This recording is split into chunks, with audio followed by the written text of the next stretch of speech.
Welcome to episode 382 of the Upper Bowl podcast. I gotta say, we have a lot of news to break. We have breaking news.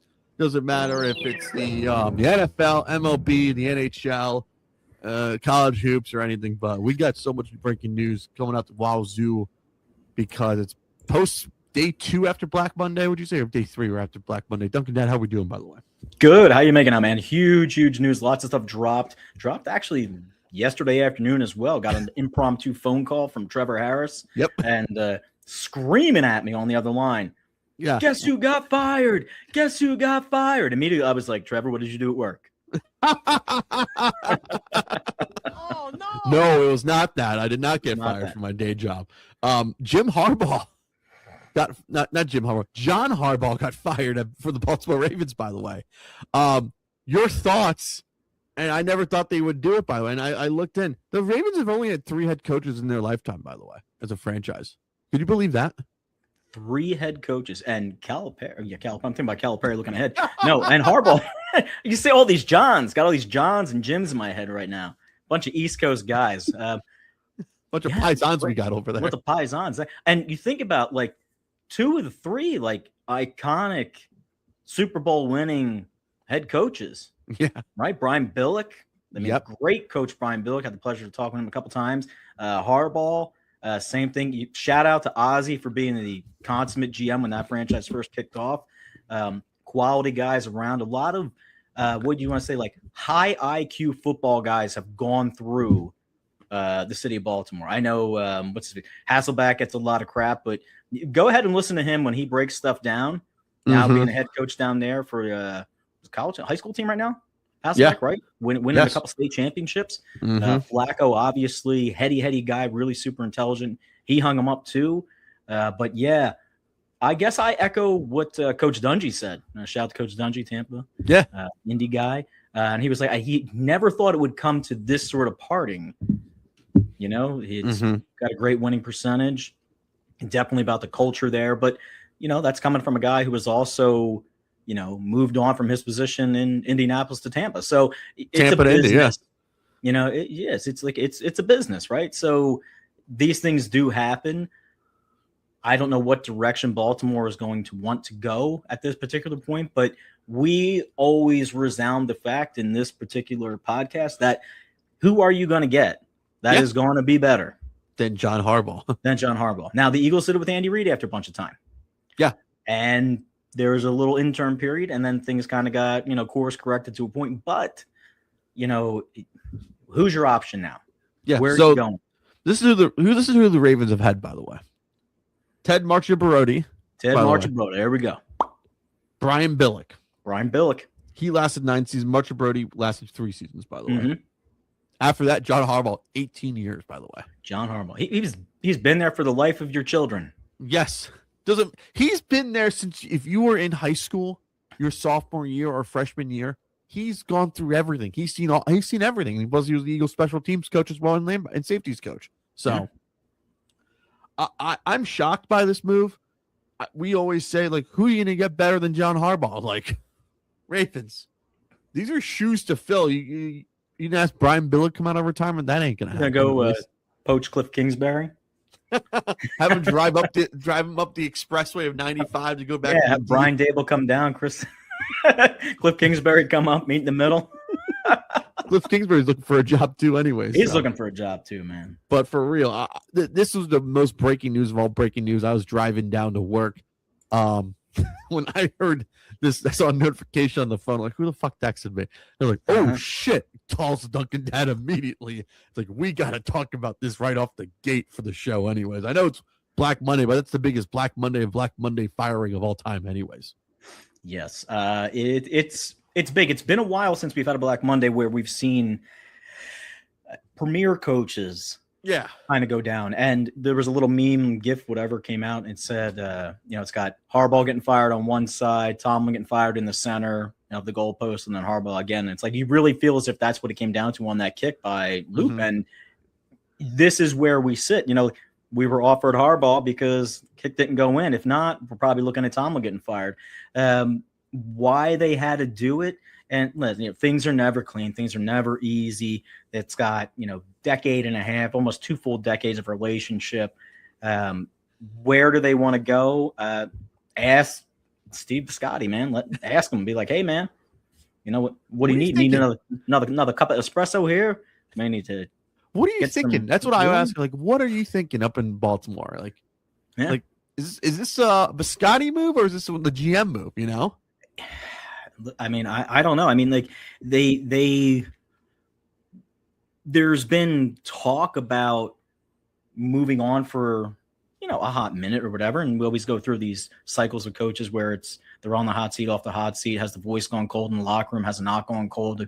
Who still listens, who isn't listening. The game, obviously, in the past, specifically, I'd say probably since the COVID season, has really morphed itself into a much more offensive, down the field driven, high scoring, sort of game. Air raid offense almost. Yeah, it's like everybody air raid offense. It's like all go. What's the play in Madden, right?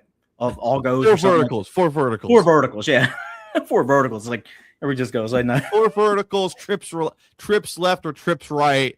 You have the back lined up on the line. Anyways, what is Eric DeCosta going to do and Sashi Brown going to do? Is this a Sashi Brown move or Eric DeCosta move?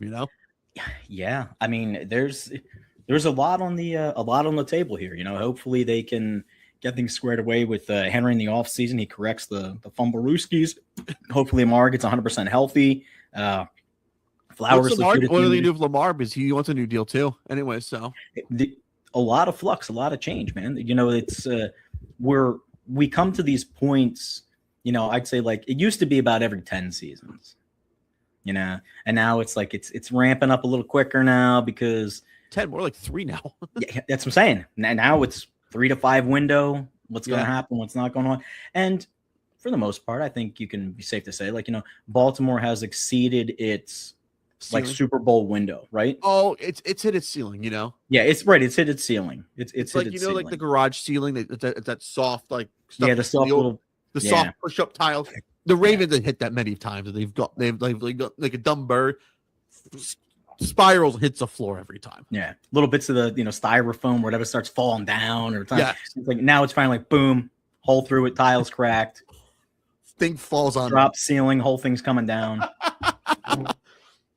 The ones that you were able to throw the pencil up anyways is like when you're boarding class anyways. So the Ravens have hit the ceiling, and the ceiling tile has fallen on John Harbaugh's football career as a head coach.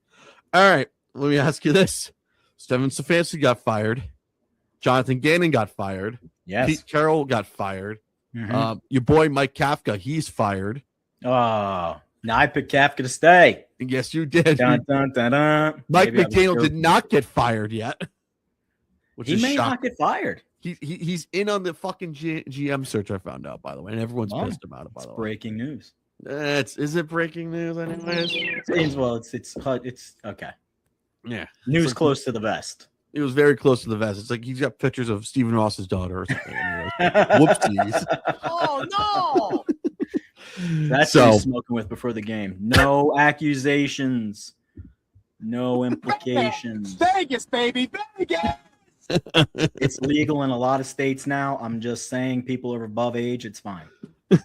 Adults, I'm not putting up adults. with it. Consenting adults. That's true. That is true. So we don't know. We know it's I think the best market available. Also, the Falcons have cleaned house too. Raheem Morris, he gone. Rumor is that I think word on the street is Matt Ryan's about to take over as president. I think president, head of football operations, GM / duty jobs. Matt Ryan coming back. Now I don't know, man. Matt Ryan's got a fat paycheck. Yeah. Like a fat paycheck broadcast. I think he's telling CBS to fuck off. Now. I'm gonna do the football shit now. Which I kind of like, actually, because when you look at it, this is the second former player now to take over their team. You know what the first one is? First player to take over in the NFC South. In the NFC South, by the way. Oh, in the NFC South. Yes. In particular, to take over a team.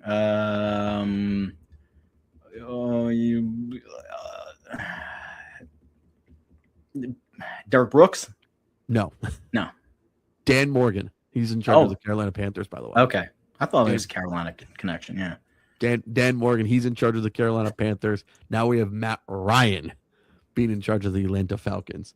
That's a mess, I gotta say. They're moving Rich McKay like you're in charge of some other shit instead, because you've done enough for almost 2 decades almost. Am I right? Yeah, that's true. So, do you like this move from Matt Ryan? He's telling broadcasters to fuck off now. He's gonna be in football ops.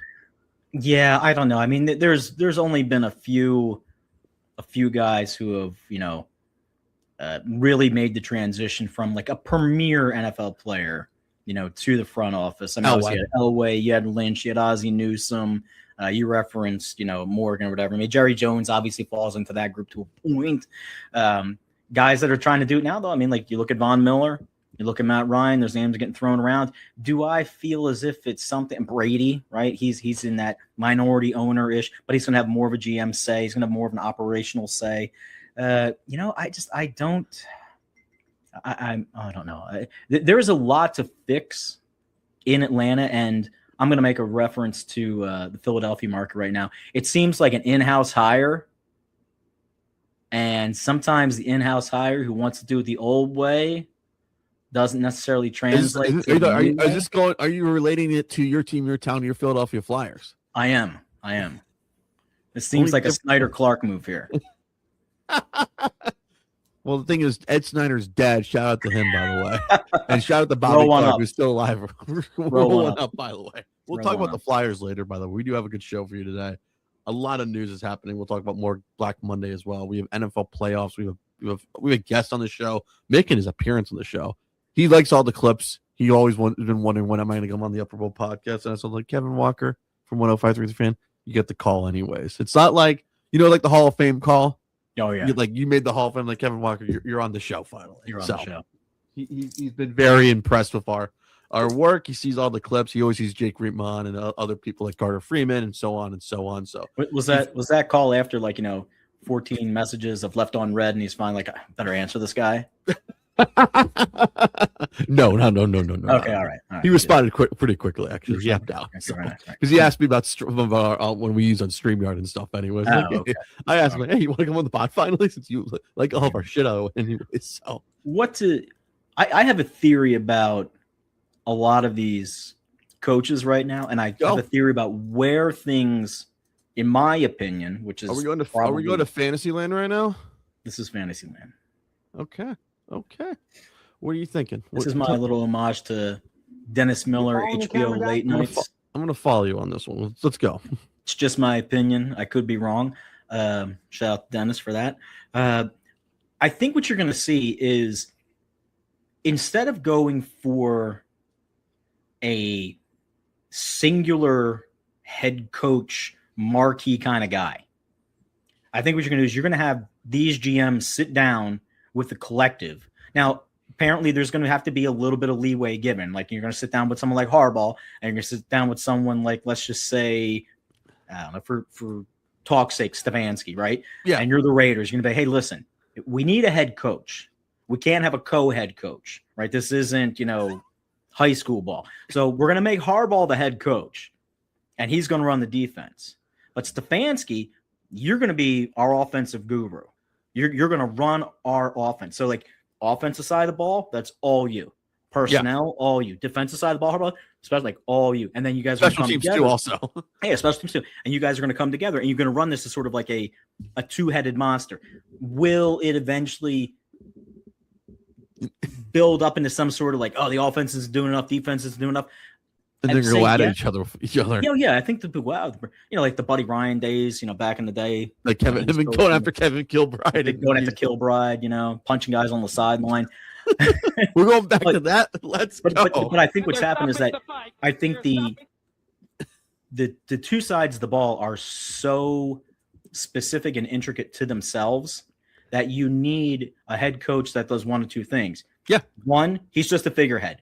He's really not a head coach coordinator whatsoever. He's a manager of personalities. He's a CEO. He's a CEO coach. And then you go ahead and you get two really stalwart coordinators and say, look, you guys are going to be the ones run the show. But if the proverbial hits the fan, this guy's going to fall on the sword for you.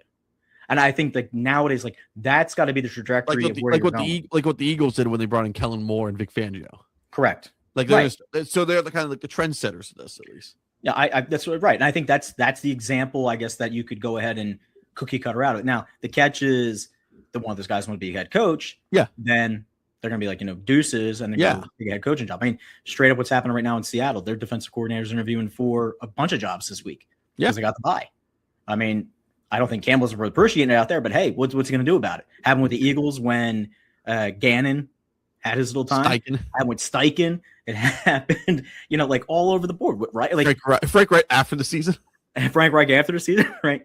But no, I feel like that's sort of where I would go as a GM, as an owner right now. So what the Raiders? The rumor is what the Raiders are going to try and do right now. What are you trying to do? They're trying to get Brian Dable and Brian Flores do the CEO, that type of shit. By the way, I think that's what you should do. The funny thing I want to see is if those two don't disagree, I just want to see them fighting. It was Kevin Bilbright and Buddy Ryan almost. And Buddy Ryan, yeah, absolutely. He's so funny in the silver and black, anyways. I feel as if like that's the way it has to go, because you're managing.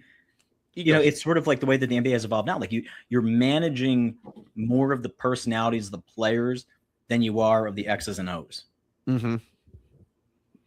Yeah, I totally agree. Anyway, so it'll be interesting what's going to happen because that Raider job is available and they have the number 1 pick. By the way, yep. Can you name me a team?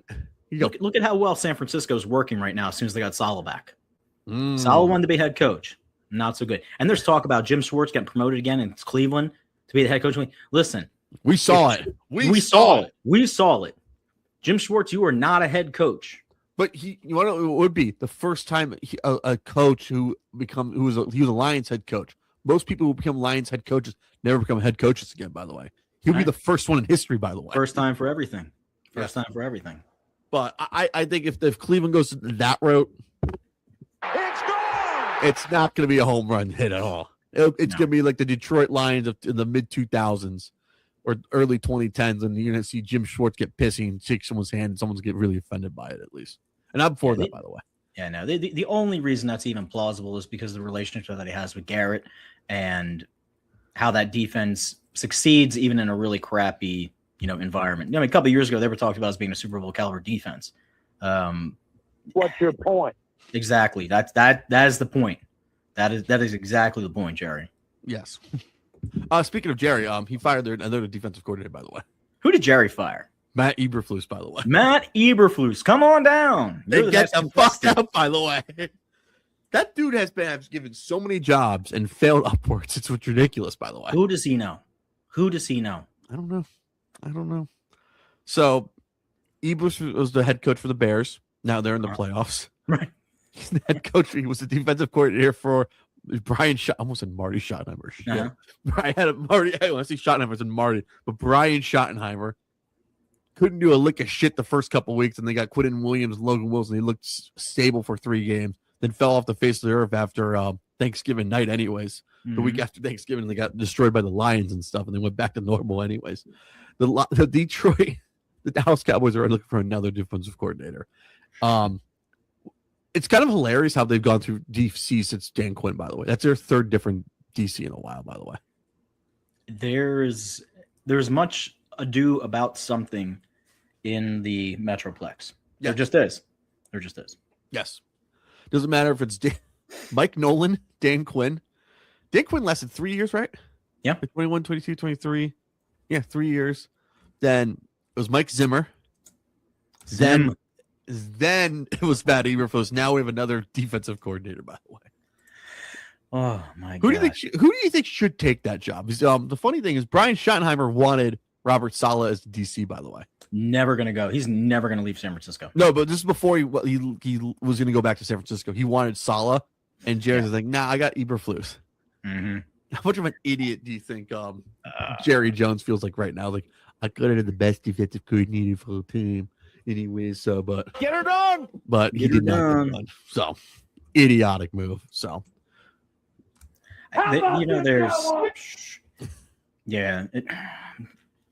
there's there's gonna be some fall guy. Fall guy, some flash name that comes up that Jerry's gonna want to pull in. He ain't bringing. We know one thing. He ain't gonna bring in Brian Flores. No, that's like I'm looking at who's available. Coach DC, so I'm just like, but Flores is off the table. He's not bringing him in, dude. No, forget it. I don't. Who are you thinking? Because I'm going to give you mine.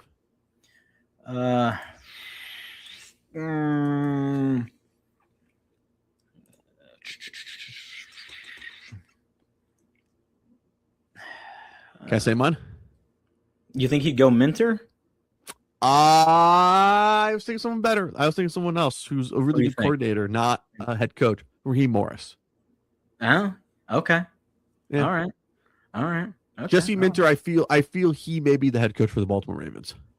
Okay. Is he in Seattle right now? Or is he the Baltimore Ravens? Or is he with the Chargers? Yeah, Chargers. Okay. Jesse Minter to the Ravens. Book it in right now. Not Shula? You don't think Shula's going to get that job? No. Okay. All right. I mean, Rams are looking good, man. Rams are looking good. They are looking good. I feel Shula's team his defense has fallen off the cliff the last couple of weeks, by the way. Okay. Maybe they're just slow playing it. Maybe they're just and what about Vance Joseph, man? Vance Joseph's going to get some phone calls, man. He's getting some phone calls. I don't think he's a head coach, by the way. You don't think he's a head coach? Who does he fall into? Does he fall into that? He's a great coordinator, not a head coach. We saw him. We see that. Is he Bieniemy? Is Bieniemy go defense? Kind of. He was the head coach for the Broncos, anyways, and the Broncos brought him back under Sean Payton. Okay, all right. Think That's what I'm saying. Like another shot. You know what I mean? Yeah, I can see that. Baltimore likes defense. Baltimore does love defense, but I just feel like it's the wrong hire. Okay. I think Minter's your guy, anyways. He kind of knows the Baltimore culture, at least.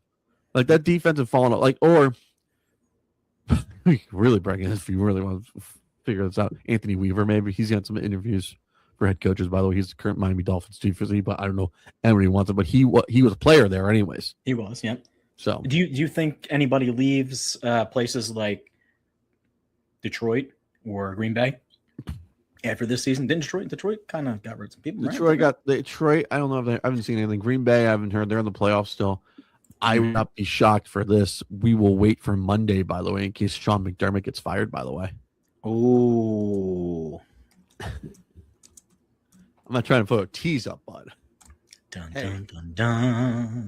My other question is for you is who besides that, like who else is out there? There's really no clear-cut favorite anyways. Like people say Matt Nagy for head coach for the Titans, so just like I don't know if you can go down that road again, man. I think we've seen that before, anyways. We've seen that. Stinks. Yeah. Seen that show, read that story, checked out that book. Like it'll be the second time he's going in the year after they drafted a quarterback, anyways. Yeah. Like he was forced to work with Mitch Trubisky, anyways. Forced to, you know. Mitch Trubisky, only guy that has like no pick sixes or something like that, with like 1,000 passing attempts, something like that. It's crazy. How about that, anyways? Shout out to Jose. Anyways, I think that other thing is like when you look at Black Monday, like who'd you rather? Since let's do a little power rankings of the head coaches. Mm-hmm. Number one is Harbaugh, right? John Harbaugh is number one. He's the best available head coach. Oh yeah. Number two, Kevin Stefanski. Or is there a better one? Oh. Is there a better one?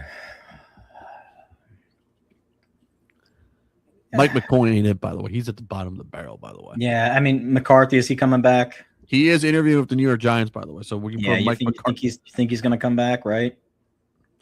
I've said it on this podcast before. He would be I said it earlier during the year. Like Mike McCarthy would be the perfect New York Giant hire, anyways. Yeah, he would give no craps when it came to the media as well. No, I think he'd get there and be like, meh. Like which one can handle the New York media better, John Harbaugh or Mike McCarthy? Probably McCarthy because he's got an attitude. Harbaugh's nice. He's nice. Yeah. Yes, he is nice, but he dealt with the Philly media at least. Yeah, but I mean, not as much though. Not as much. I think McCarthy's there. I think McCarthy's got like a little chip on his shoulder too. Plus, McCarthy dealt with all the Dallas media too. Yeah, I could actually see Harbaugh like taking a year off. Just getting that advisory role or that coaching role. Or you know what? Listen, that's what Vrabel did. Let's play devil's advocate here for a second. So on the CBS show for a while, you had Brian Billick, And then the He coach, was on Fox. Cowher, Brian Billick was on Fox. he was on Fox. That's right. So then you had Coach Cowher take. So maybe Matt Ryan's going. It's time to get a new coach on there. Maybe it's time to put Harbaugh in one of those spots. Can I be honest with you? I want him to be coaching still, anyways. If we're gonna put Harbaugh on TV, I want Cowher off TV then. Yeah. Like shout out to Coach Cowher because he did it the exact right way. Like he got done in Pittsburgh, and he had 1 year. Carolina. No, Harbaugh, like not Harbaugh. Coach Cowher. Cowher, he did 1 more year in 2006, and then he retired. Yeah, and he's like he dangled that whole like come back, not come back. Do I want to come back, not come back? And he's enjoying his retirement, man. I remember hearing that name forever. Like bringing Cowher, bringing a real head coach. No, you're not. No. Remember Eagle fans were doing that back in like 2011. Like bringing Cowher, like he ain't leaving. Remember the Gus Johnson craze? Get on the Gus bus. We know who started that one, by the way. Your town, your favorite, your fan. Which one? Yeah. Oh my gosh. Pick a radio station. Pick some call letters. That's not true. That's true. All right. Maybe somebody will hire Mike Gundy. Who knows? I think Gundy should be. Is Gundy available? Yes. Yes. Is he available? Yes. So yes. Call your sons, call your daughters, call your friends, call your neighbors. He's 58 years old. That is true. All right, so it's Harbaugh 1, Mike McCarthy 2 through Stefanski 3. Is the most best available head coaches right now? Yeah, I mean, Stefanski. I choose Stefanski because he can make any fucking quarterback look fucking good. I found out he didn't want Deshaun Watson, by the way. Oh yeah, he let that leak, purposely or not purposely. But at some point, he had to say something. It's like the only pause I have in that regard is that, like, as a head coach, regardless of what you think, what you want, like you got to be careful airing your dirty laundry like that. Well, it's also Cleveland, so yeah, but still, I mean, like, there's other owners around the league going like, yo, there's some stuff that goes on here too. Yeah, and you're out here now, like, trying to put your best foot forward by throwing everybody under the bus, unless the opinion of the other NFL owners is just that Cleveland is a train wreck, and they could pay him no attention. But yeah, I mean, I guess you're right. He's going to go Harbaugh, McCarthy, Stefanski. Yeah. Again, that's if Harbaugh wants to keep his hat in the ring. Yeah. Because I'm trying to look at, like, I feel like if I was Buffalo, like, don't sign any deals yet. Mm-hmm. Wait till Monday after the Bills-Jags game. This is the no excuse whatsoever for Buffalo. Oh, yeah. None. Like, this playoff run specifically is no excuses. Like, if the worst case scenario happens, they go down to Jacksonville, and Trevor and the boys and Liam and the Duval, they hang. And they knock it out of the park. They hang like 35 on them and just boat race them. I want all of this Josh Allen talk, all of this Bills Mafia talk, all of this Sean McDermott talk, all this all we have is James Cook talk. Listen, pack it up in a box, put a bow on it, do not open till Christmas next year, and get out. Let it be written, let it be said, let it be everything written. Am I right? As the Lord would say, right? As Elmo would say, burn it all down. We'll shoot it down too, anyways. All right, McDermott's on the hot seat we'll save for playoffs for round 1. Absolutely on the hot seat. Who's number 2? Number 2 on the hot seat in the NFLs. Can I say it? The playoffs? Go ahead, say it. Sirianni. Nah, I don't think Sirianni's on the hot seat. I don't think so. Kevin Petula. If they come out and they get just completely dominated by the 49ers defense, yeah, I think there's going to be a change. Should I put Petula's name as number 2? You could, as a coordinator getting fired, yeah. Head coach. I'm putting like anything on. So Petula's number 2. Yeah. Number 3. Can I say Vrabel? He's not going to be on the hot seat, but people are going to be pissed.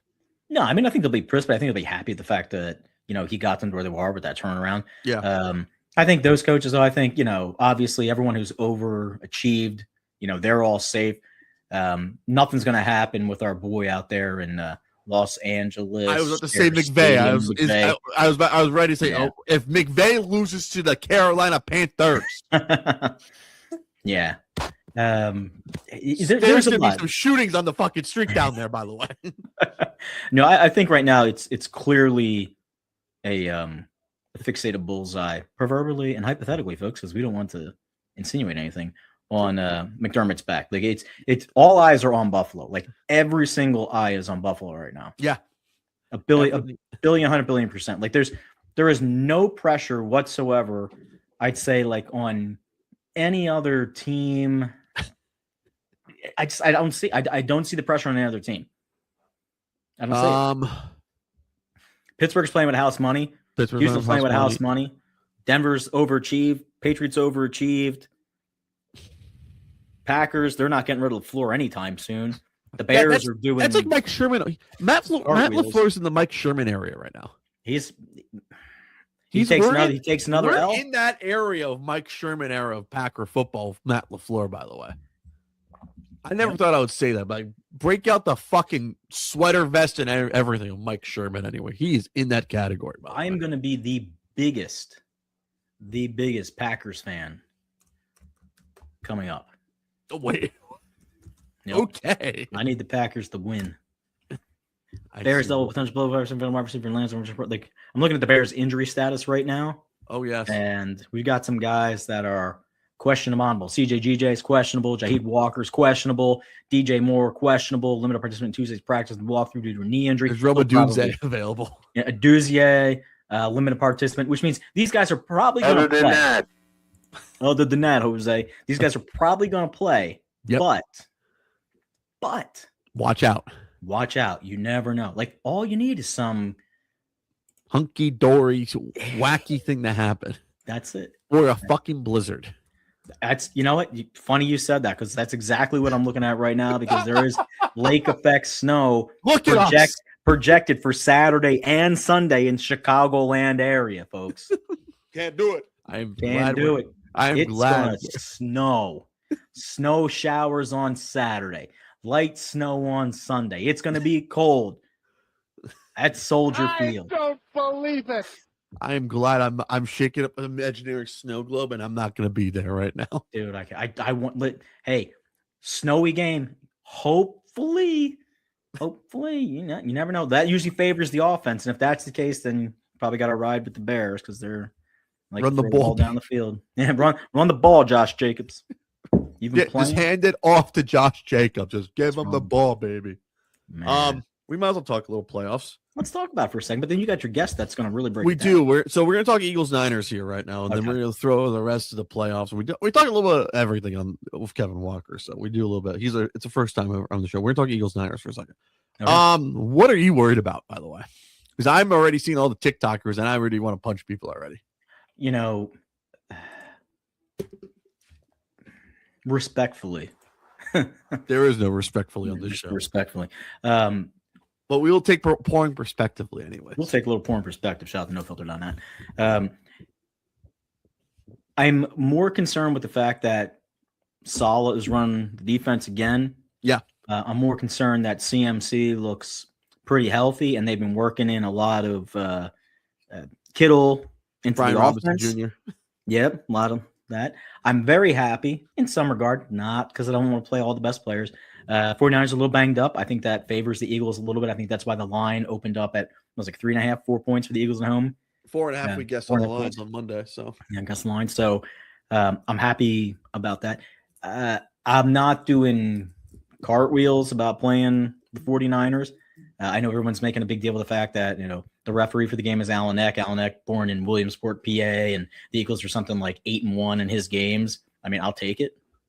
Mm-hmm. I'll take. He also refereed the game where we completely obliterated and decimated Purdy and put him out. So, I think every game, every season is different. Mm-hmm. It's going to be a close game. We're supposed to have a little warmer weather going into the weekend. Mm-hmm. Which will be nice around here. Again, it's going to come down to how Patullo matches what Saleh's doing on the defensive side. And if the Eagles can sort of get out of their own way, and I know all the cliches, right? Like they just really need to take what the defense is giving them, and just, you don't want to go downfield. I don't care. Don't go downfield. Dump all day. Be smart with the ball. Be smart with the ball. Make your kicks. Defense, step up and do your thing. Just like step up and do your thing. Like don't let Brock Purdy beat you. Please don't. I mean, if CMC is going to go off and he's going to have a day, like he's an MVP, right? You can't. I'm expecting CMC to get some. I just don't want the Brookie. Yeah, I don't need a 21 for 23, 3 touchdown, 248 and change from Purdy. I don't need that kind of day. I need Jalen Phillips to step up. By the way, we need that. Yeah, it's got to be. Yeah, it's got to be a lot of pressure. And I always scream. I'm screaming at the TV. I'm screaming, hands up, hands up, hands up, hands up. Like just get in and put your hands up. Baby. Put your hands up. No Iowa State repeats. No. I don't need this to become a Big 12 bounce house game, by the way. No. And speaking of Iowa State, just real quick side note. Yeah. Shout out to Penn State. You go ahead and hire Campbell. Did you see how many transfers they got in the portal from Iowa State to Penn State? All of them? 19 Does that players include Rocco from Beck? the Cyclones. Yes, Rocco's going too.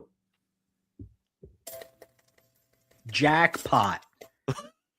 It's basically it's Cyclone East. That's Penn State right now. Wow. 19 transfers. Look at Penn State. They know how to use their NLI money. By the way, they're going to Adidas school, by the way. So they got that Adidas NIL money coming their way. So how about there used to be a little acronym back in the day. We used to say with Adidas when you're wearing Adidas, kids. This is back when the tracksuits were really big. It used to be all day I dream about, but for Penn State might be all day I dream about sucking. Can't do it. Can't do it. I don't believe it. I really don't. That's really good, by the way. That's very good. Eagles Niners. That's the best game of the weekend. Are you glad it's a 4:30 game on Sunday? Can I be honest? I like being the Sunday 4:25 game. I was not. I was preparing like they're gonna make us be Monday Night Football. I'm gonna be mad as fuck because I got to work anyways. Trevor's working when that's fun. Trevor when working and there's a Monday Night Football game or like an Eagle game. Not so great, by the way. It's like 2-2 all time, or I think it's 3-2 all time. Yeah, I'm happy with that time slot. Yes. Gives me Saturday, do what I want to do. Nice ease into Sunday. Don't have to spend the entire day. And then I get Monday to watch garbage. Trevor's got to work. Trevor's got to work a hockey game on Monday anyway. So, all right. Let's go to Kevin Walker from 105.3 The Fan and also the Lapped Podcast, TLP, baby. It's a Formula One podcast. We talk a little bit about that. We talk a little bit about the NFL, his thoughts on Black Monday as well. This was recorded before John Harbaugh got fired, so we did not get an instant reaction about that, but you got ours instead. So Kevin Walker from 105.3 The Fan, and also he's part of the Fan After Dark show on during the Thursdays and Fridays editions of shows with Fred Davis and Blake Elliott, by the way. So let's go to Khaki Kev. They call him on the show, Kevin Walker from 105.3 The Fan. Whoosh.